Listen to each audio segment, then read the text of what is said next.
are you? Welcome to episode 13 of the LightySportsPod. If you guys have been liking our stuff, give it a like, subscribe, whatever. And if you guys have any questions, shoot them in the comments, send me a DM. I didn't get any this week, probably because I was pretty inactive this week on social media. Haven't posted anything, didn't ask for questions or anything because it was a busy week. A lot of fantasy baseball drafts and stuff this week, preparing, all that. Today, I'm wearing my Sami Zayn shirt in honor of WrestleMania this weekend. He's taking on Gunther. We'll see how that goes. I got my Home Bay shirt on to my friends out in East Coast Canada.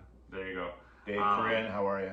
So if I don't know how many viewers on here actually like wrestling or not, but that'll be the last thing on the agenda. So if you don't, you can leave. But don't leave, it's gonna get good. It should, yeah. But this is per girlfriend Brianna. Well, she should be here talking to it then. Yeah, I agree. Big wrestling fan. This was her idea too. We're both big wrestling fans, and I know Sammy D's getting back into WWE pretty hard as well. So hopefully he tunes in. Is that because of The Rock? No, not because of The Rock. Sam's always liked WWE, but he's getting a little bit back into it with all the stuff that's happening. The storylines in wrestling all across the board right now are unbelievable. All the wrestling is good right now at all brands. But yeah, we'll start off though with NFL. Some breaking NFL news this week that we got to talk about. Not surprised though, right? No, not too surprised. So the Bills traded Stephon Diggs and 2 late round picks to Houston for a second round pick. They gave up picks too. Yeah, but that's fine. It's not the end of the world.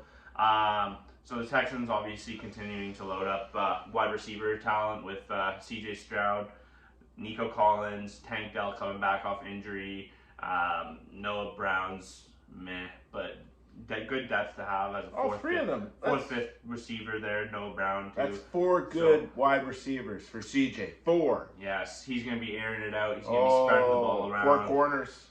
Who do you cover? Fantasy value though on those wide receivers going down. Yeah, because they can't. Not everyone gets the ball. Yeah. Who do you cover though first? Sorry. Who do you cover first? Who do you put your prime on? Do you still go Diggs or do you go Collins? Like, who do I think's better right now? Or if like you got your one corner, who do you put him on? Diggs or Collins? Your number one. Like at this point, still Steph Diggs, but I mean, Steph Diggs only has a few more probably good years in him, like 2, 3 maybe. He's getting a little older, but he's still Steph Diggs. The only reason his numbers went down last year is because Joe Brady wasn't getting him the ball. Yeah. Joe Brady likes to kind of spread out the offense. I agree.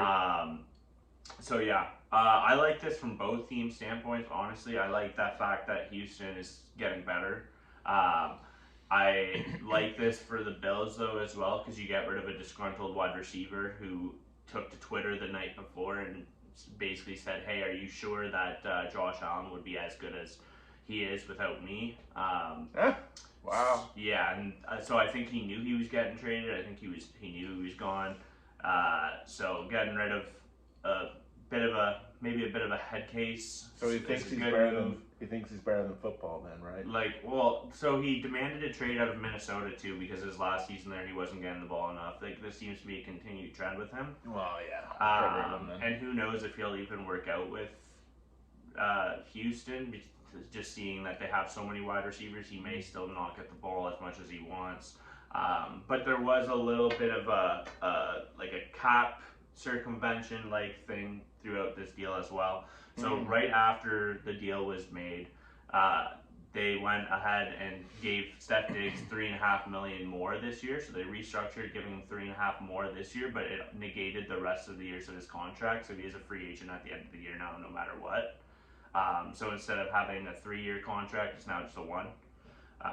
Which people are looking at it like, hey, why are we giving up a second round pick for a rental? Not a good move. But for me, the fact of the matter is they'll now have more money to spend next year if Steph Diggs doesn't work out there. I think it's kind of a good insurance just based on the fact that, yes, he's super talented, but he's also a bit of a head case. And if he doesn't work out there, at least you're only on the hook for 1 year. You don't have to deal with the drama that comes with it year 2, year 3, whatever. Yeah, Diggs is probably investing in himself too. Yeah. Only issue with Diggs is if he gets hurt, now he's in trouble. So that is a risk from his end. True. But and then like I said, I did like what the Bills did here too. Getting a second round pick is in the NFL is actually a really big haul. Just some examples, like Christian McCaffrey, when he got traded for a second round pick, a third round pick, and a fifth round pick or something like that, which is obviously more than just a second round pick, but he's the best running back in the league and didn't fetch a first. And then guys like Amari Cooper, who he maybe doesn't put the stat line up that Steph Diggs does, but from a talent perspective, he is actually probably as good as Steph Diggs is. Like Amari Cooper's PFF number 1 every year at route running. Like he is the best route. This is completely unbiased. Amari Cooper has been known around the NFL as the best route runner in football, and he costed the Browns just a 5th round pick. So, So NFL draft picks are really important, and a second round pick is actually a major haul for the Bills. The reason the Bills aren't going to be good this year, if they aren't good, like Josh Allen, I think can still lead them to a pretty decent record. But if they're not good, it's going to be because of the losses on defense. I don't think it's going to be because of the loss of Steph Diggs. Mm-hmm. They're going to draft a wide receiver now. Yeah, in the first round, they're going to draft a wide receiver in the first and second round. I think they're going to go back-to-back wide receivers probably. I would look at I think they're picking 28 or 26, something like that. I can't remember. I know in my most recent mock, I had them taking Xavier Worthy from Texas. Ran a 4.22 or 4.21 at the combine, broke the record. I also like Adonai Mitchell there. He's also from Texas, played at Texas with Xavier Worthy. The 2 Texas boys, to me, are both really good fits schematically for the Bills. So that's where I would look. But that was pretty much the only really big NFL news this week, so there's not really much else to cover. Last week, during our pod, Hassan Reddick got traded from the Eagles to the Jets for a 3rd round pick, and he's one of the best edge rushers there is too. He's elite guy, usually averages 15 to 20 sacks a year, so that's a good pickup. But otherwise, not a whole lot has been happening. It's a weird trade though. Yeah. Well, the Eagles have so many guys that attack quarterback. Yeah, I know. Still though, because they drafted last year Nolan Smith and Jalen Carter. Oh yeah, 2 guys that got after the quarterback, so made sense. I think they might have signed a couple guys too for depth, but anyways, yeah, that's pretty much it for football this week. Like I said, I kind of like it for both teams, but like I said at the beginning of the podcast, we had a big fantasy baseball week, so I thought it might be fun to do a bit of MLB fantasy talk. I had 3 big leagues this week. I had one called the Brady Super League.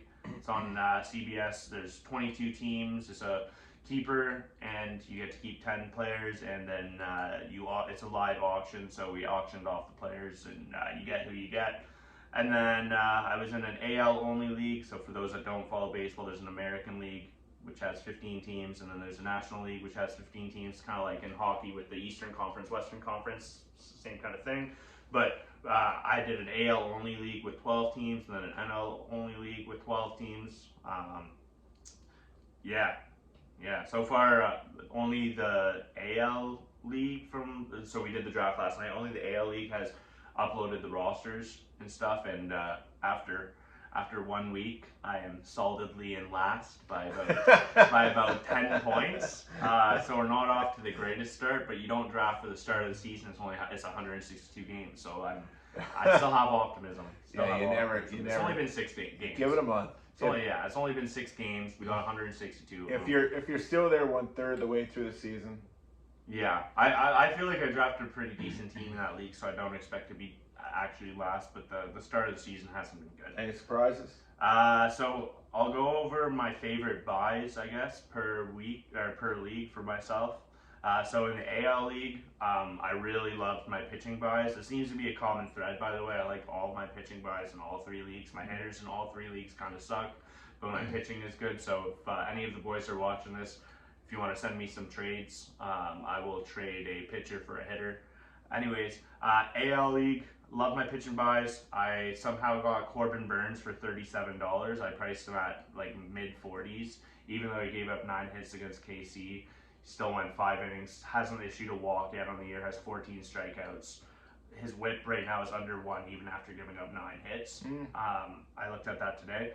So Corbin's probably the to me, he's the best pitcher in the American League, and he was the first pitcher thrown. He went for $37, and then I know a few of the guys like Luis Castillo and Pablo Lopez were up there too as like the top pitchers available, and both of them went for more than Corbin Burns. Oh wow! So I'm really happy with the fact I got him for $37, and he was the first throw of the night. Like that shocked me a lot.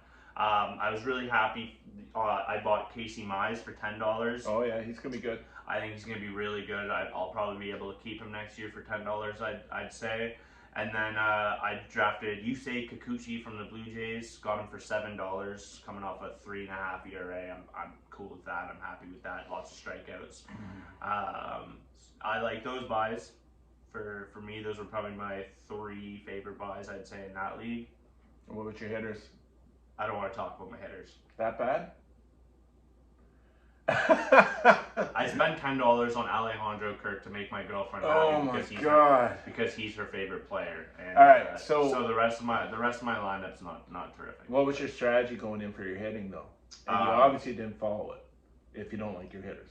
I did, but the pricing on hitters I found were a little crazy. I didn't like a lot of the guys that I wanted were going for over my budget. I didn't want to spend what they were going for. I don't think my hitting is terrible. Let me pull it up. This is the AL one I'm talking about, right? Yeah. Well, so all the guys I kept were really good. Okay. It's just the guys that I drafted weren't. Like my keepers were. I like Spencer Torkelson for $10. I like Gleyber Torres for $20. I like Vinny Pasquantino for $10. Hasn't got a hit yet this year. That's okay. He'll come around. He's one of the better hitters in the league. I think when he hits his peak. Oh, he's dead pulling it now. That's fine. That's fine. And then I kept Aaron Judge for $54. Oh wow! I drafted him for $50 in the Super. It's only $4 difference. I'm fine with that. I wanted to keep him because he's fun to watch. All right. But as far as like who I drafted at reasonable deals, he's in trouble. A little bit. I got Calvin Biggio for $1. I got Daron Blanco for $2. He stole 25 bags last year and didn't play very much, but steals are important. Got me some Brandon Lau in this league too. I drafted him in the Super. No, he's playing tomorrow. They already said that he's playing on Saturday. But I didn't. So your strategy wasn't really. What was your strategy? Get these guys. I wanted to draft cheaper hitters because I felt like my roster already, like my keepers were good enough, so I didn't want to spend a ton on my hitters. So I had 5. I needed to fill out 3 outfielders, and I pegged them all like from $1 to $7. I didn't want to spend more than that because there's so many outfielders. That was kind of my strategy. I wanted a really cheap shortstop because I have Jackson Holiday coming up, so I got Ernie Clement for $1 whenever Jackson Holiday gets called up in the next month. I'll probably drop him, or Josh Rojas I got for $1 as well. You'll drop Rojas. Rojas in the second half last year was really good. Yeah, I know. He was really good. And he gets some steals. So true. So we'll see. But for the most part, I really liked my pitching in that league. I don't love my hitting, but I think the boys will come through for me. What about your NL? Yeah, my NL, my favorite buys. So I know Chris Bryant's washed. He's a little older. He's off to a terrible start, but I got him for $7, which seems really cheap to me. Like I'm willing to take that risk playing in Colorado. Figure he'll hit some home runs in the inflated air there. A lot of home runs in Colorado. I know. So like I said, I know he's kind of on the downswing. He is a former MVP though, so $7, and he's only 31 years old. It's not like he's way past his prime. He should still be better than how he's been playing. I got Michael King, the starting pitcher in San Diego. I got him for $10. Thought that was a pretty good buy. I know he struggles with walks, but his stuff is really good.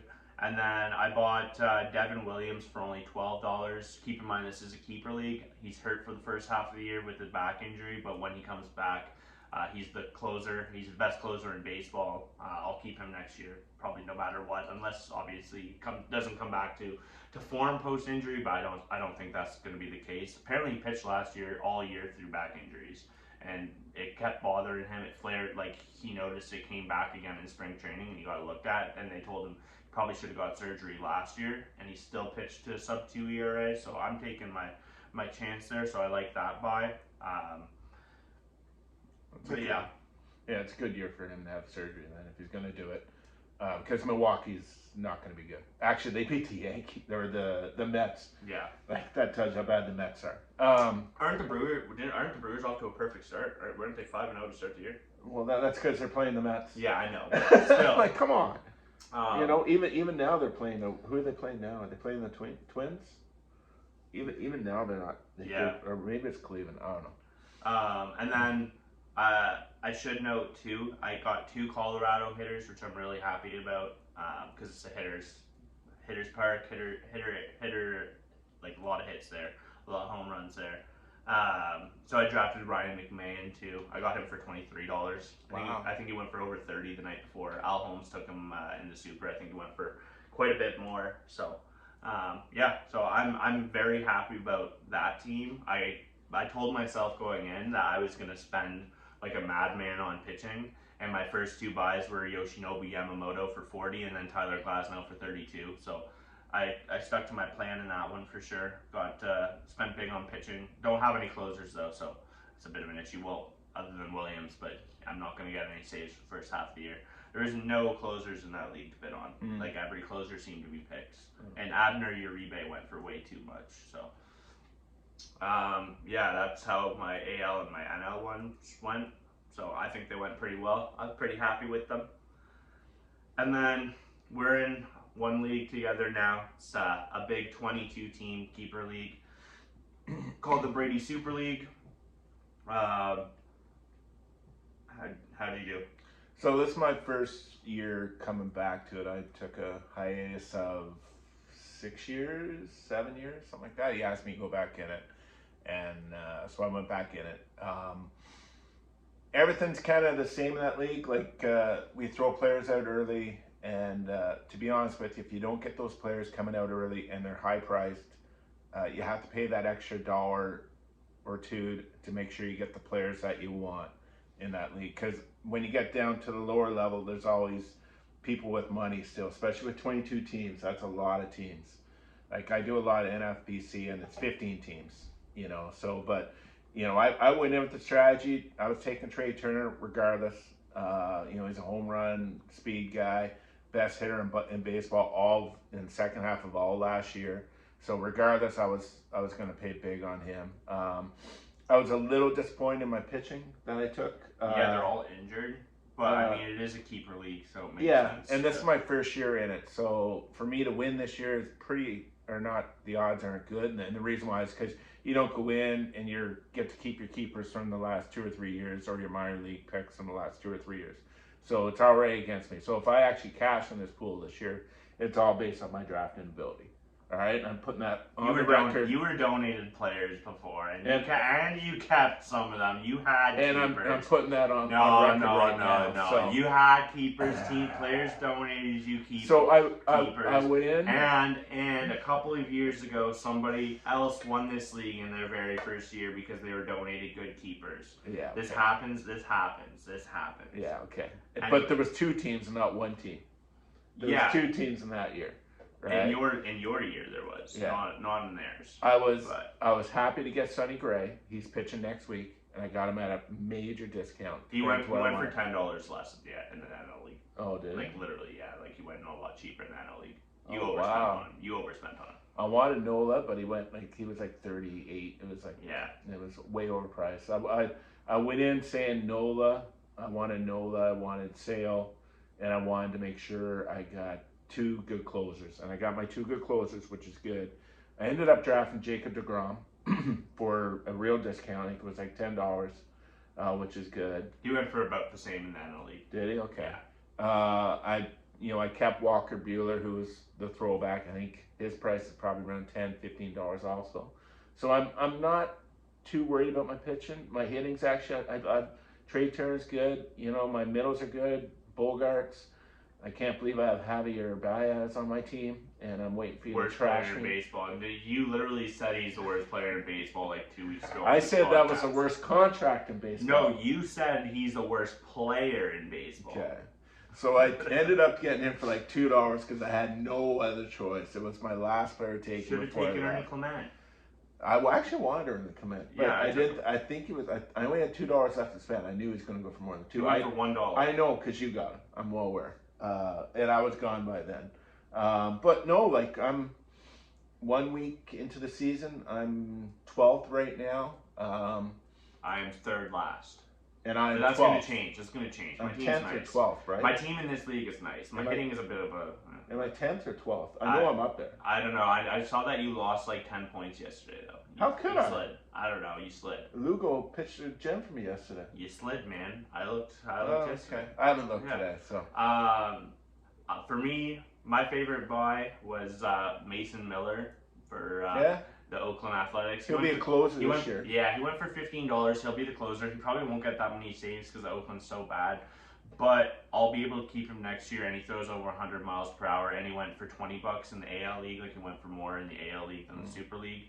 So I was happy about that one there. It's hard to say that, though, because off the two leagues, though, right, Eric? Come on. Well, I know, because it depends on when people are thrown. Yeah.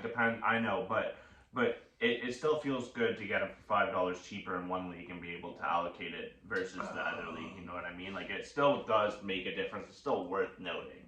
Yeah, the one, he's not. We already had this discussion how many wins Oakland's going to get anyways, so. Not a lot. Not a lot. But he's good, got crazy upside. Even if he doesn't stay as a closer, he was a starter in the minors and throughout college, so he could start too. He'll be starting next year. Yeah, maybe. Well, I know he will. I'd be okay with him being a closer all year next year. I'd honestly probably prefer that because he's not going to get any wins in Oakland as a starter. I'd rather be a closer. He's closing this year just because they didn't want his innings count. So yeah. Just. Otherwise, I thought I bought some good cheap hitters. Did you get Judge again? Yeah, I got him for $50. All right. My game plan going in was to I told myself I needed Ronald Acuna, but he went for $69, and I already didn't have a ton of money going into the draft compared to a couple other teams, so I couldn't pay that. I couldn't pay that, unfortunately. I wanted to, but I knew that if I did, the rest of my team would be so bad. But I like a couple of my really cheap buys. Like I got Joey Ortiz, he's a top prospect and playing every day in Milwaukee for $1. I don't know if his bat will play, but he's young, he's got upside. Paid $4 for power from Adam Duvall. He'll probably hit 30 bombs, honestly. Like, even if he's not playing every day, as a pinch hitter, he hits bombs. Like, I had Joey Gallo for $1. $2. He'll hit more than. No, he won't. Not a chance. Adam Duvall can actually hit his weight in batting average. Joey Gallo can't, which automatically reduces Joey Gallo's home run. All I know is Joey Gallo is going to get twice the amount of bats that Adam Duvall will. That'll be your first drop. No, he won't be my first drop because Adam Duvall is actually a good baseball. Duvall, my bad. Adam Duvall is a good baseball player. Joey Gallo is not. Joey Gallo is more likely to get DFA'd than anybody. And just letting you know, Joey Gallo doesn't have a job in a month from now when James Woods called up because he almost made the team out of spring training. He hit 4 home runs in spring training. I know. So I disagree completely with what you're saying there. Anyways, I like the pickup of Edward Olivares as well. I got him for $2. He's projected 25 steals, $2 steal guy, and he had 15 home runs last year as well.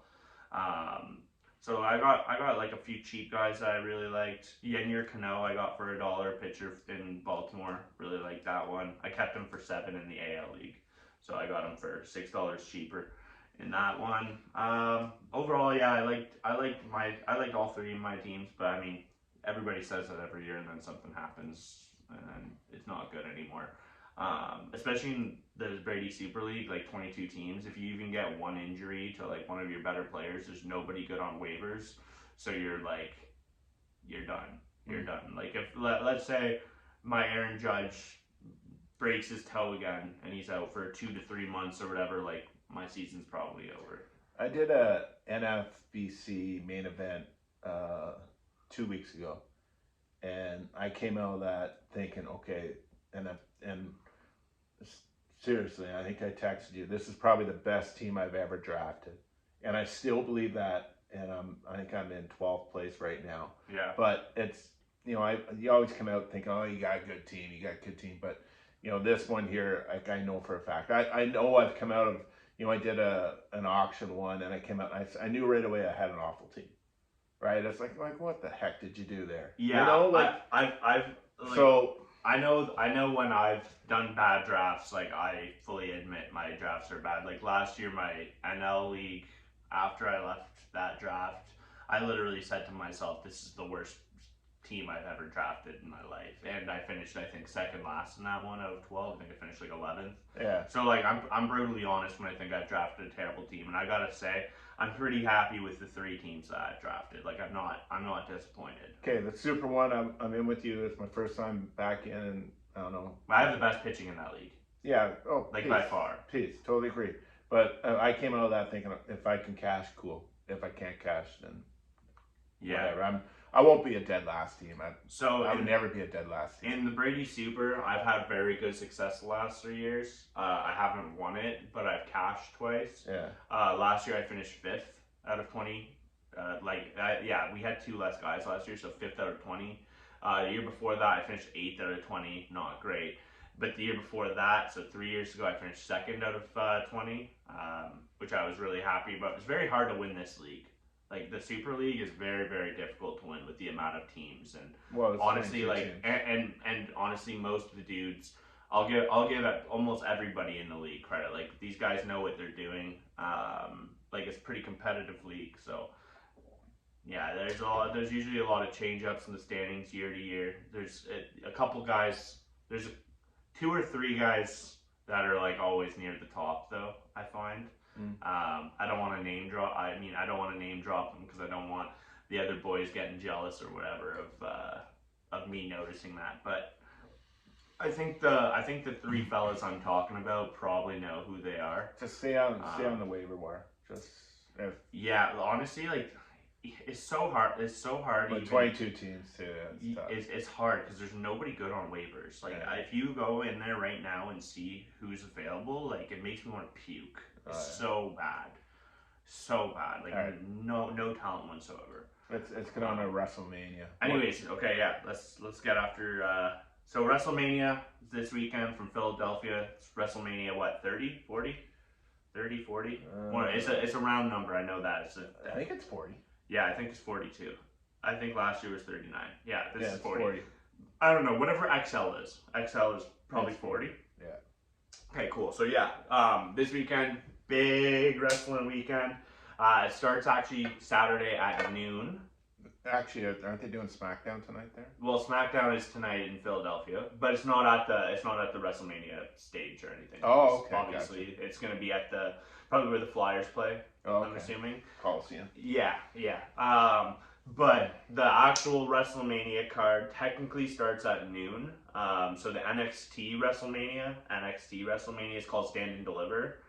Starts at noon, or at the WrestleMania stage and everything. So that's good. And that card, man, like, we're not going to go over it because it's too long and I don't want to cover, like, too much wrestling. But trust me, that card is stacked. The 2 main events, y'all got to watch it. The best storyline in all of wrestling right now is coming from NXT. That's all I'm going to say. Trick Williams whooped that Trick, and against Carmelo, that's Carmelo. Yeah, Carmelo Hayes. I have no idea. You got to start watching NXT. It's the best brand. It's literally the best brand of wrestling on TV right now. It's unbelievable. Shawn Michaels is doing all of the booking, all of the writing for it, and he's a genius. Like, it's the storylines and the wrestling, like, it's... So WrestleMania starts at noon tomorrow and goes technically, like, Stand and Deliver is its own pay-per-view, but it happens at WrestleMania. It's the NXT WrestleMania, basically. It's the main event for I get it. NXT, yeah. Wow. So that starts at noon, and then the actual, like, main card, like, WrestleMania, I think starts at 6 or 7. Yeah, okay. Yeah. But Yeah, if you're a wrestling fan, do not miss Stand and Deliver. Like I'm telling you, it's gonna be sick. And then you got Ilya Dragunov against the Don of NXT, Italian. He runs a group called The Family. There's all Italian guys, and basically they're supposed to be mobsters, and it's good. Trust me, it's good. Anyways, the actual main event card, the main card. So night one, you got Rey Mysterio and Dragon Lee. Dragon Lee was on AEW, by the way. I know he for was. only 2 episodes. He's the guy that did the flip into the stands. I know who that it was crazy. I know who it is. Against Santos Escobar and Dominic Mysterio.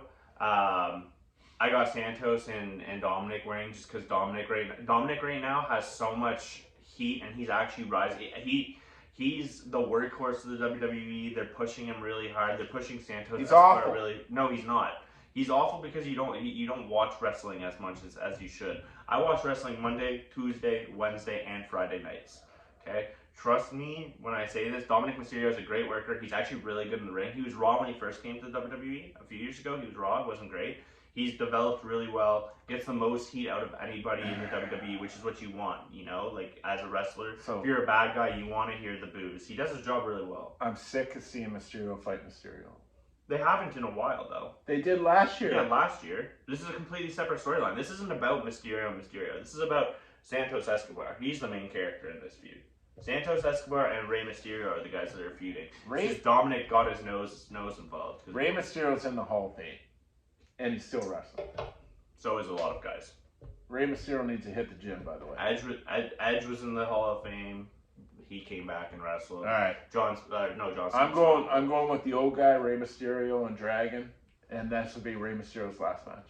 It will not be his last match. Please be your last match. And be nice to Rey Mysterio. He's had 10 knee surgeries in his career. One of them was this year, and he's still doing it. All respect in the world for the guy. He's still bringing it, man. For his age, he's still bringing it. He is. He still does the high flying stuff. He's still moving pretty well for a dude in his 50s. Like, good for him. He needs to go to the gym.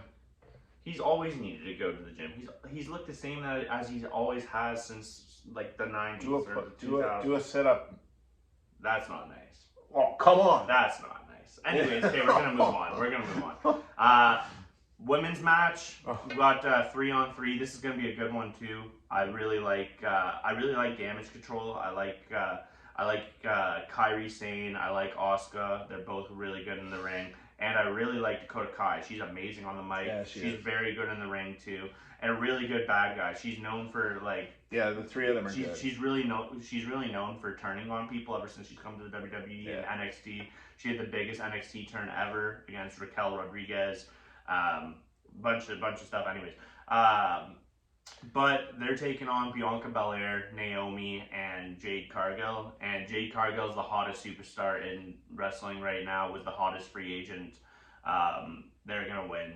The push for her is so high right now. She goes to the gym. And she's despite what people say from her AEW times, she was an awful wrestler. No, give me a sec.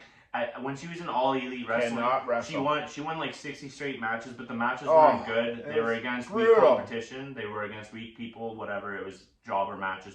But since coming to the WWE, she went to the Performance Center for multiple months, and there's been videos. There's been a couple appearances where she's doing some wrestling moves on TV and whatnot, and she's looked phenomenal. She looks really, really good. All she needed was a little bit more training, because she has the aura. She has the aura. She has the physique. All she needed was just some fine tuning with professionals. Like, no offense to AEW, it's professional wrestling, but they don't have a performance center that helps people. They just kind of throw them in. Whereas WWE, they can take the time. It's like almost like being in the minor leagues for a little bit, get your game up. They've done that really well with her, so good on her. Hopefully she can wrestle. She will. That's going to be a banger of a match. Going to be a good one. But I have those three ladies beating Damage Control. We got the first ever 6-pack ladder match for the undisputed WWE Tag Team Championships, and Michael Cole on the last Monday Night Raw did say that he finally had said it, both sets of tag team titles have to be pulled down because they were unified. So now we're going to get two separate champions finally, which needed to happen a long time ago because I don't like unified titles. Like, it takes away from storytelling options, it takes away from matches, it takes away from, like, overall, like, teams need to be boosted. So it's going to be Awesome Truth, which is R-Truth and The Miz. You got DIY, Tommaso Ciampa, and Johnny Gargano. You got The New Day with Kofi Kingston and Xavier Woods. The New Day. You got New Catch Republic with Tyler Bate and Pete Dunne. They're fun to watch. Yeah. And then you got A-Town Down Under, which is Grayson Waller and Austin Theory. And then you got The Judgment Day, which is Finn Balor and Damian Priest. I don't think the Judgment Day is going to retain either one of them because based on the storytelling that they're doing, I think they're going to break up. I think something's going to happen. I don't think Damian Priest is going to be a bad guy anymore. He's going to be a good guy. He's going to get kicked out of the group. Andrade is going to come in. These are all theories, but because of that, I don't think they're going to retain. And I have Awesome Truth getting a pair of titles because R-Truth is the hottest guy on WWE as far as comedic value, and they're pushing him really well. Funny. He's hilarious. His stuff is so funny. And The Miz has always been good. Like, he's talented. He's always, like, he is a good performer. They're both deserving in my opinion. And then I got DIY getting the other titles because of the push that they've been getting as well. And former NXT tag team champions. I know. All of that. So those are my two picks. Either way, though, like whether Judgment Day does retain one of them, they're only going to retain one pair. Like two, they will get split. Like the titles will not be unified anymore. There's no way because that's been the big complaint over the last year. And Triple H has already openly said, like, I'm going to say Judgment Day and R-Truth and The Miz are not going to win a title. I can tell you that right now, just because that's a hot take. They're not going to win a title. That's a hot take. That's all I'm going to say. Just storyline-wise, it makes... Both of them are ancient, been in the industry for too long. They're not going to give a title to someone that forget about. No, the reason that they are going to give them the title is because they are ancient, and then in a month or two from now, they're going to lose those said tag titles to a younger group, such as the Creed brothers, such as New Catch Republic, to put them over. But that's just my opinion. We got the Battle of the Brothers, Battle of the Twins. Jey Uso against Jimmy Uso. Yeet. Is that what they say, Yeet? Yeet. Y-E-E-T. And he's got a big shirt that says Yeet. Okay, he's got glasses. And then you got Pat McAfee always standing on top of the announce doing his dance to Jey Uso. And he always yells, I'm yeeting. Oh, it's funny. Anyways, so... Got younger of the two twins, Jey Uso winning. He's the good guy. Younger by 5 minutes. Yeah, 5 minutes. 5 minutes younger. So that's who I got is Jey. I got Jey winning too. Yeah, so. And shout out to Jey, man. Like they're giving him a solo run for the first time in his career, and he's taking advantage of it. He's doing a really good job. Yeah, he's partnered up with a good group though. Well, he's gonna be part of the Avengers that are with Cody Rhodes. Yeah, that's what I'm saying. And like. The storyline last year, like the Roman Reigns storyline and all that with Cody, that wasn't a Roman Reigns storyline. That was a Jey Uso storyline. Yeah, whole time it was Jey Uso's storyline because he's the one that kicked Roman in the face the first time. True. Then we got Intercontinental Championship. So my boy Sami Zayn, unfortunately, Canadian by the way, unfortunately, he's not going to win. Just from a storyline perspective, it really doesn't make sense, in my opinion, because one, Gunther's already the longest reigning Intercontinental Championship, but I have already heard rumors that they want him to lose the title at Bash in Berlin, which is like whereabouts he's kind of from, against either a guy like Ludwig Kaiser, who is his teammate in Imperium right now, but eventually they're going to split, or against Ilya Dragunov, who's also from the Europe area, or somewhere in Europe. So I can't see him losing it on the grandest stage against Sami Zayn when there's better options down the road against better stories. Sammy or KO have to come out here with the championship because they're doing a run across Canada now for the next month and a half. That's okay. Neither one of them are going to win a championship. And they need to push a Canadian for that run. Well, they can do that post WrestleMania. You can still push people without a title. Like the Sami Zayn push right now is already big. Like it's been a big push. I think Sammy will win. KO won't. That's my take. Anyways, women's championship: Rhea Ripley against Becky Lynch. Rhea's not winning or not losing. Sorry, Rhea will not lose at WrestleMania. No. Not a chance. And the only reason she might is because Becky Lynch, like, she's a good wrestler and stuff, but she has a bit of a mouth backstage, and she might force her way in. Like, she doesn't like to lose for people, you know what I mean? And it is scripted, obviously. So, like, she might not want to lose. Like, she might have accepted this fight based on, like, I'm not putting this girl over, even though she should. Like, that's kind of how she is mentally, and I don't like that. I don't appreciate that about Becky. And there's been a lot of talk about it because it's been referenced in her new book that she just put out, etc. But she is a really good wrestler, but I got Rhea in that one. And then we're going to have to hurry this up. I think we got like 5 minutes left and we still got night 2. So the main event for night 1, we got The Rock and Roman Reigns against Cody Rhodes and Seth Rollins. So anybody that doesn't like wrestling, if you like The Rock, there you go. You got somebody to watch. Winner of this makes night 2. So there's night 2. Night 2, Cody Rhodes is against Roman Reigns for the title. If The Rock and Roman Reigns win this, it makes night 2 Bloodline Rules, which means anything goes. And based on the build, that's obviously what's going to happen because it's going to be Avengers-like, where everybody that Cody knows is going to help him win against Roman, because that's the only way Roman can lose. That's kind of what they're building it up to be.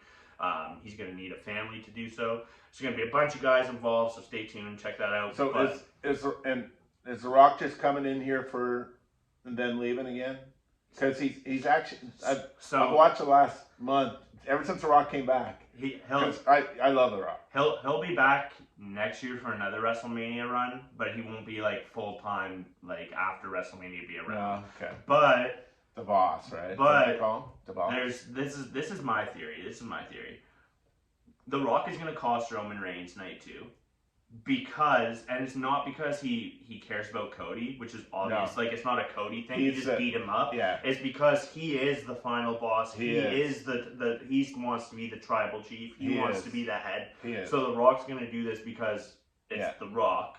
Okay. That's going to be night 2. We'll get to that in a second. But so obviously The Rock and Roman are going to win night 1 to make it. Just storyline wise, it's going to make a lot more sense night 2 if there's a bunch of moving parts.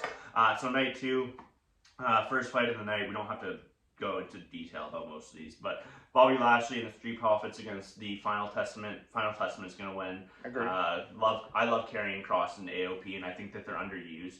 Yeah, especially Karrion Kross. Yeah, me too. Night 2, or match 2, sorry, we got LA Knight against AJ Styles. AJ Styles, by the way, teased that he's coming back with his TNA music. Oh, yeah? His TNA theme, yeah. Oh. Which is sick. Really good song. It really is. cool. Fits his kind of vibe now, because now he's like the lone wolf he was with the group, and now he's supposed to be like just a jerk. He is really ripped now. Yeah, he's a really good wrestler too. But LA Knight just has such a strong following. Everybody's rooting for him. His push is just so strong. I can't see him losing at WrestleMania. Agree. U.S. Championship. There's absolutely no other outcome other than Logan Paul retaining. It's confirmed already. So Logan Paul is fighting against Randy Orton and Kevin Owens, and there's no Seriously? Yeah, no chance. I know they're pushing Logan. Logan Paul's going to end up being the longest reigning U.S. champion of all time. This is what Triple H does. He doesn't like taking titles off people very long, like quickly. It's such a long storyline. This is what he does. Yeah, he's going to have that title for another year. Won't be a Randy Orton. And Logan Paul is actually a regular now. You know what I mean? Like, he actually goes to SmackDown every week. Like, this isn't just some famous TikToker that just shows up when he wants to, like a lot of these other guys. Like, he actually is committed to the wrestling game now, and he's one of the best to the ring. He's terrific in there. Okay. Not going to argue with that, but RKO and Kevin Owens and but one of those two guys, Randy Orton and Kevin Owens, one of those two guys are going to cost each other the match. Yeah, Logan's going to slide in for the pin. You're probably right. WWE Women's Championship. I really care about this one. This is one of the best storylines going in the WWE. Io Sky against Bayley, former best friends. Bayley's going to win. That's just how the build's been going. Like, they're not going to have her lose her first ever one-on-one match at WrestleMania against Io. This is her first one-on-one match. She's been around forever. She's one of the 4 original horsewomen. Yeah. And she's one of the best in the ring. And it's surprising this is her first one-on-one. Like, she's had triple threat matches, tag team matches and stuff. But one-on-one, she's got to win, in my opinion. I've never been a fan of women wrestling. Like, really not. They're good, man. Like, things have changed. Like, back in the 90s and the early 2000s, women wrestling wasn't good because Vince McMahon made it that way. You know what I mean? Like, he made it more of, like, looks, not actually talent. Well, the women in today's wrestling, like WWE they can specifically, actually, they're very... Io Sky, like... Yeah, I'll take back my comment, my bad. Io Sky might actually be very... the best actual wrestler in WWE. Yeah. Like, she does some crazy. They call her the genius of the sky. Like, at one of the War Games match, she put a full blown like garbage can on top of herself and jumped 20 feet down and landed on people. Yeah, like their acrobatic work is really good. So I take that back. Like, back in the day, I agree. Back in the day, but that was just because WWE didn't let them do what they wanted to do. You know what I mean? Like, it was about, put this girl in barely any clothes, get her out there, let people flaunt over them. That's not what it is now. Triple H has actually changed the game, and now women's wrestling is very strong. If not, like, maybe not to the point of, like, like, people don't watch the women's matches maybe as closely as they do the men's matches, just because of the stigma that the men's have always just kind of been the one, but it's not like that anymore. To me, they're very, very equal. Yeah. Everybody's very equal. Yeah. And I really like that. Next match, there's only 3 women's matches on this entire card. I'm shocked. Like, they needed more, to be honest. Like, Liv Morgan not being on there is a disgrace. She should be there. Especially because she was supposed to be doing, like, the Liv Revenge tour coming off injury was storyline. So get the women in there more. But that match is going to be fun. McMahon's not making that happen. She's not a part of it anymore. I think she's also maybe a little bit in trouble. But okay. Let's not talk about that then. Yeah. Next match, we got World Heavyweight Championship. We got Seth Rollins against Drew McIntyre. I think Drew McIntyre. I think Drew McIntyre is going to win because Seth is battling a bad back. He's battling a bad knee. Needs surgery. A whole bunch of injuries, and they've been pushing Drew as this guy that needs to win at WrestleMania, because when he was the champion, it was during COVID, so he wasn't getting, like, the eyes that he needs, and he deserves his WrestleMania moment. He deserves his WrestleMania moment in front of fans. Yes. But watch out for Damian Priest. He has the Money in the Bank. He could cash in at the end. Who knows? I like Seth there. But I think Drew's going to win that one. I like Seth. And then the last match, the biggest of probably all time, undisputed WWE World Championship it'll obviously end up being Bloodline rules, like we said earlier. Roman Reigns, Cody Rhodes. Cody Rhodes is going to win. There's no way that they're doing this 2 years in a row. Last year, they built it as if he was going to win, and he didn't. There's no way he doesn't win this year. He can't go 0-2 back-to-back WrestleMania. I agree. But this one's going to be a movie. You're going to have Stone Cold out there. You're going to have, you're going to have a lot of dudes out there. John Cena is going to be out there. Triple H is going to be out there. Triple H isn't allowed to wrestle anymore because of his heart. Apparently, he almost died in his last wrestling match. So what do you mean out there? But Triple H is going to be out there in some capacity to help. Because it's Bloodline rules. Like, they can do whatever they want. And Triple H is on Team Cody. Yeah, I know. There's going to be a bunch of guys involved. Jay, Seth. Who's on Team Roman then? The whole Bloodline. That's it, though. 4 of them. Oh, there's good. There's more? Do you know who Tama Tonga is? He's, like, the hottest free agent out there right now. He signed with WWE a couple weeks ago. Oh, okay. He's part of the Bloodline. Oh. Yeah, he might make a show up. Is my boy MJF gonna show up? He might. There's gonna be all I'm gonna say is there's gonna be contracts. There's gonna be probably 10 dudes involved in this match. It's gonna be like the end of it's gonna be like the end of War Games, Avengers. You know what I mean? Avengers Endgame story. It's gonna be like 5 superheroes against 5 bad dudes, because that's the only way that Roman's gonna, like, they built him up as the greatest champion of all time. He has the longest reigning championship ever in the modern era. Yeah. Like the only way to beat him is to get a whole bunch of boys involved, so they're gonna make it like a movie, and The Rock's gonna end up costing Roman the championship at the end. I agree with you. I think MJF's gonna show up though. I do too. I won't say I do too, but I hope so. There's no guarantee he's out of his contract in AEW yet. So well, that was his big slogan last year, right? Contract year 2024. Yeah, we'll see. Show me the money. But overall, this weekend, WrestleMania should be fun. So if we do have any wrestling fans out there, Cody Rhodes, be sure to watch WrestleMania this week if you can. I know I probably shouldn't be saying this on here, but I don't pay for the WWE network, so we're gonna be streaming it somehow. I'm not gonna reveal the illegal stream so that I don't get in trouble and the stream gets shut down. You realize this is on, eh? Yeah, I mean, I don't think the FBI is watching my videos, so. Anyways, you're crazy. Everybody streams. Come on, give me a break. I don't even know how to stream. Anyways, how do you stream? I don't even know how to do that. I'll give you a website after. Anyways, we'll take care. Hopefully, we don't get sued for illegal streaming or something now that I mentioned this. But anyways, take care. Peace out. See you later and enjoy.